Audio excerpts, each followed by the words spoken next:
Hi YouTube family, मेरी video अच्छी लगी तो लाइक कमेंट करना। यहाँ पे मैं दिखाने चल रही हूँ आप सभी को अपना प्लांट।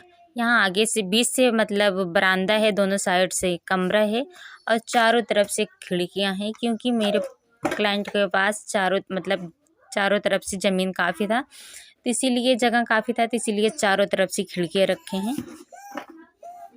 और देख सकते हैं कितना खूबसूरत लग रहा है। ये 2 मंजिल का घर बहुत सुंदर है, क्योंकि ये इसमें दोनों मतलब ऊपर नीचे भी दोनों तरफ से बीच से रखा गया है बरामदा। दोनों साइड से कमरे हैं और बीच से बरामदा है।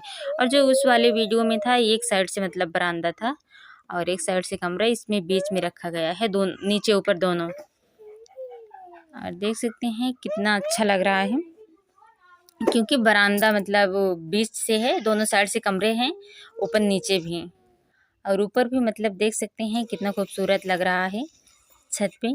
और मेरी वीडियो कैसे लगी कमेंट में ज़रूर बताना।